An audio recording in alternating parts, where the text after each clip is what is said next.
That cool weather, perfect, because we are in our Southern Union State Community College kitchen on this cool rainy Friday morning, making something that will heat you up literally. We have our chef Elizabeth Cummings from Cajun Amore. You know, I love that name. She's making roux this morning because the roux is going to go in a pot of gumbo. Yes, and I already told her no pressure. I'm a bit of a gumbo snob, but this is what you do. Talk a little bit about your business name and why it's so unique. Yeah, so I'm a personal chef company. I do have other chefs that work with me, but I'm the main one that goes out and cooks private dinner parties in people's homes. So it is a great way to get out of the hustle and bustle of the restaurant scene if you're trying to have more intimate dinner with your loved ones, especially around the holidays.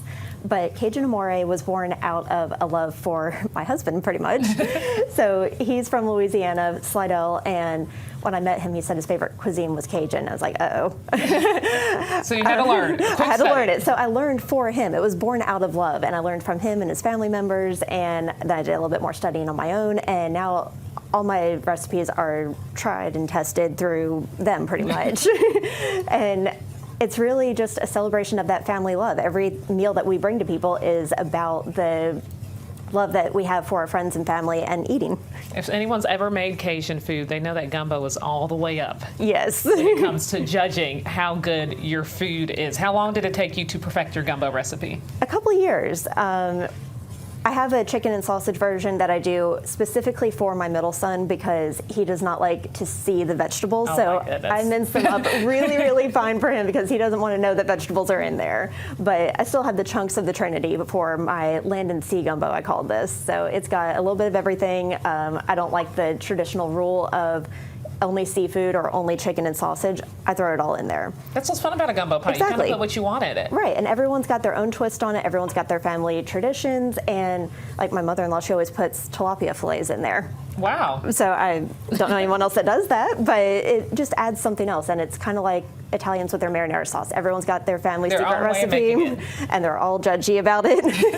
Now, the real key, the starting point, though, is the roux. Yes. Which can burn very easy. Yes. What are some of your tips for a good roux?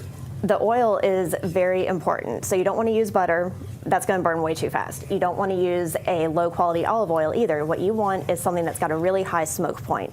Vegetable oil is great, but I like bacon grease because that's going to add an extra flavor element to the final product, and it's going to be able to tolerate that high temperature that it's going to have. Because you got to stir it constantly. That's what she's doing.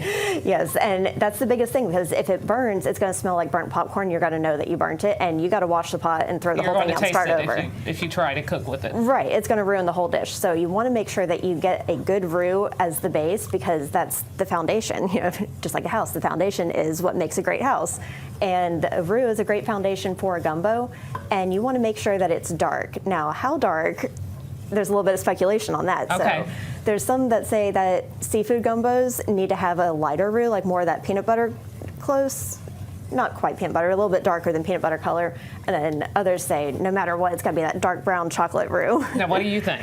So me, I don't like it too dark unless it's just chicken and sausage. Okay.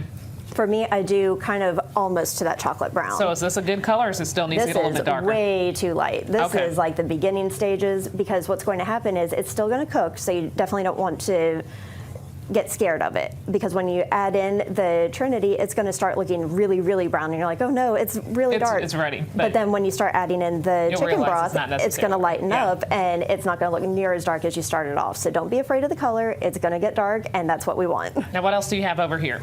So I have our Trinity. So this is celery, bell pepper, and onion all chopped up, ready to go. And then we're going to make it holy by putting in the garlic later on. I've got seasonings. I've got cayenne to make it spicy, not too much. My husband makes it. It's going to be a lot more. It's like 3 times that amount of cayenne. Bay leaves, thyme, and I prefer the Tony Chachere Creole seasoning, but use your favorite Creole seasoning. That's all going to go in there. Tony's is the best, though. It really is. We're a little biased in our household. We don't buy any others. And we're keeping this going. It is hot. Yes. It is hot, but you got to keep it going. About how long does it take usually? Usually about 15, 20 minutes, depending on how hot your flame is or your burner gets. you want to make sure that it's that flat bottom pot, because if it's got any warp to it, it's going to cause problems with making that roux. And you want to have that good heavy bottom pot. All right, Elizabeth is stirring that roux this morning. We are getting ready to make gumbo as we head into this cool rainy weekend. The perfect day to do it.